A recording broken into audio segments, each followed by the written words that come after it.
And আরও দিনকে দিন সুন্দর দেখতে হয়ে যাচ্ছে মেয়েদের জন্য সত্যি চাপ অ্যান্ড দারুণ লাগছে যে শাকিব খান দিন দিন যে পরিমাণ হ্যান্ডসাম হয়ে যাচ্ছে লাইক মানে কি বলবো বাংলাদেশের মেয়েদের আর বলিউডে ক্রাশ খোঁজার দরকার নাই বা হলিউডে ক্রাশ খোঁজার দরকার নাই আমার মনে হয় হিজ এনাফ এবং ডে বাই ডে একটা মানুষের বয়স কমে যাচ্ছে এবং একটা মানুষ হ্যান্ডসামই হয়ে যাচ্ছে Entire team, the office is getting bigger, the contents are getting bigger, huge, and amazing contents, amazing. আমি মানে বাংলায় দাঁড়িয়ে আজকে বিশাল জায়গা অর্জন করেছে, এটা সত্যি খুব ভালো লাগছে।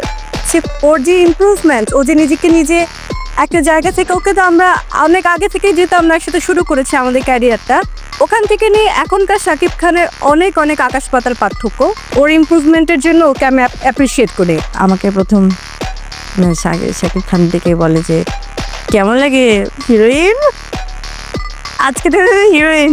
তার লুকস অনেক চেঞ্জ, যেটা আসলে অনেক প্লাস। অ্যান্ড আমি বলবো শাকিব খান তো আসলে শাকিব খান, আমাদের মেগা স্টার। তাকে নিয়ে যতই বলবো ততই কম। অনেক বেশি হ্যান্ডসাম হিরো আমাদের বাংলাদেশের মধ্যে। এখন আমি আমার নিজের সিনেমাতে নিজেই প্রেশারে আছি, এরপর সিনেমা আমাকে এর চাইতে বা বরবাদের চাইতে ভালো বানাতে হবে। Shakib Khan is a good actor, is a very good actor. কলকাতায় ছবি করে তখন তো সে অন্যরকম ছবি করে, তখন তার অ্যাক্টিং ডিফারেন্ট হয়ে যায়, তার লুক ডিফারেন্ট হয়ে যায়। হঠাৎ করে সাকিব ভাইকে আমাদের সেই লেভেলের ড্যাশিং লাগে।